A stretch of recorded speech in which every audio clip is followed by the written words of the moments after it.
लोकसभा सामान्य निर्वाचन 2024 चुनाव से संबंधित कुछ महत्वपूर्ण प्रश्न आइए चर्चा करते हैं। जैसा पहला आप प्रश्न देख रहे हैं, इलेक्शन की पारदर्शिता बढ़ाने के लिए ईवीएम के साथ वीवीपैट का निर्माण एवं विकास किसके द्वारा किया गया? तो ECIL और BEL द्वारा इसका निर्माण और विकास किया गया है। ईवीएम की कंट्रोल यूनिट को और किस नाम से जाना जाता है? तो उसको मास्टर यूनिट हम कहते हैं।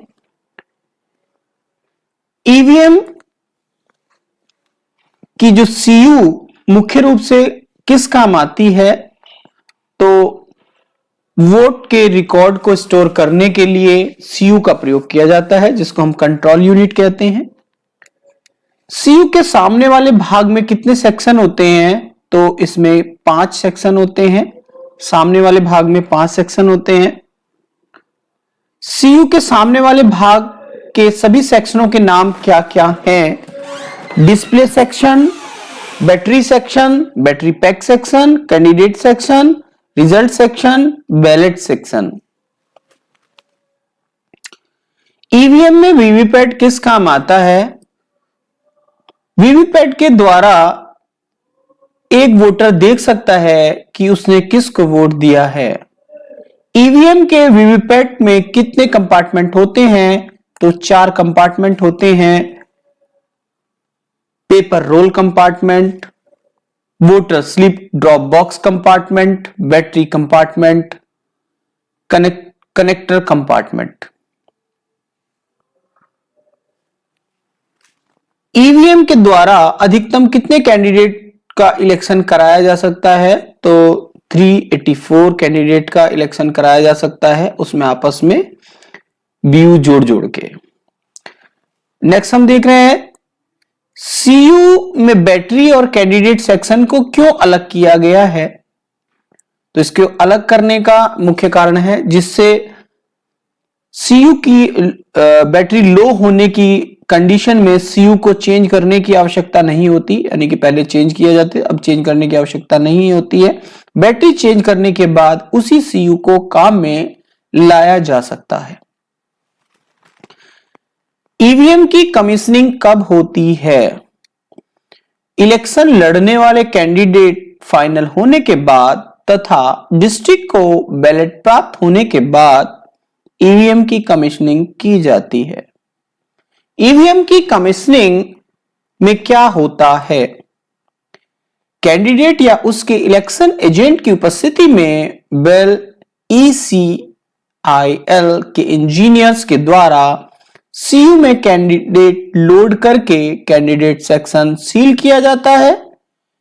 बीयू में, यानी कि जो बैलेट यूनिट होती है, बीयू में बैलेट स्क्रीन पर बैलेट लगाकर सील किया जाता है।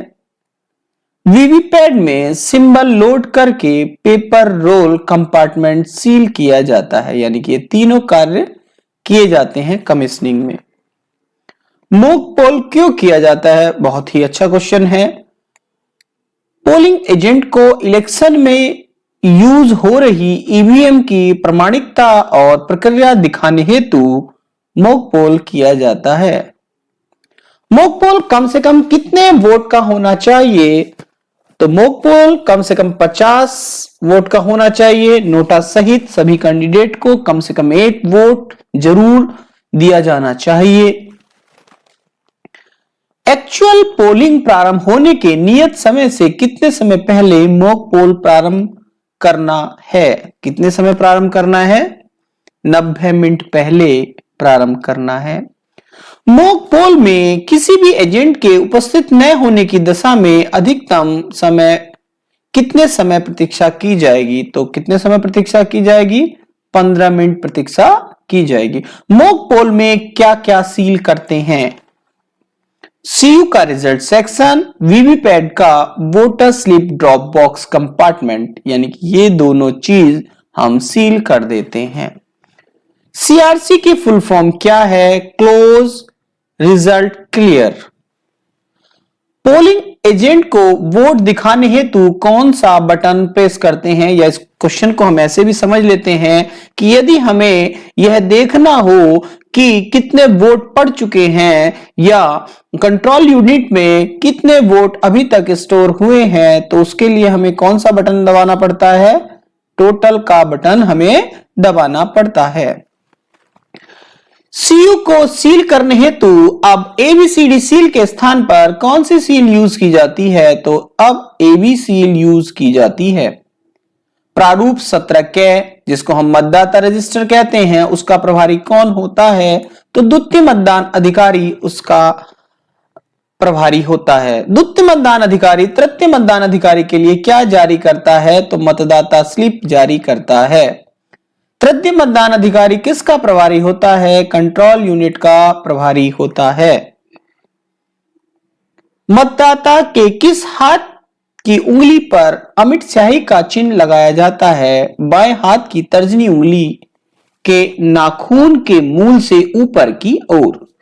चैलेंज वोट पर आपत्ति कौन करता है? तो पोलिंग एजेंट चैलेंज वोट पर आपत्ति करता है।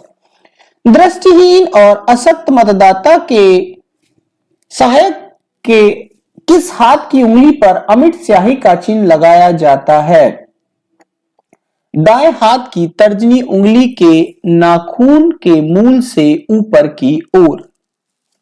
प्रॉक्सी वोटर के किस हाथ की उंगली पर अमिट स्याही का चिन्ह लगाया जाता है?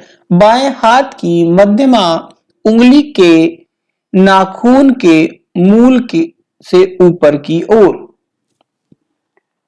लास्ट क्वेश्चन, मतपत्र लेखा किस प्रारूप पर भरा जाता है? तो इसको भरा जाता है प्रारूप 17 ग, जिसको हम फॉर्मेट 17C या बैलेट अकाउंट भी कहते हैं।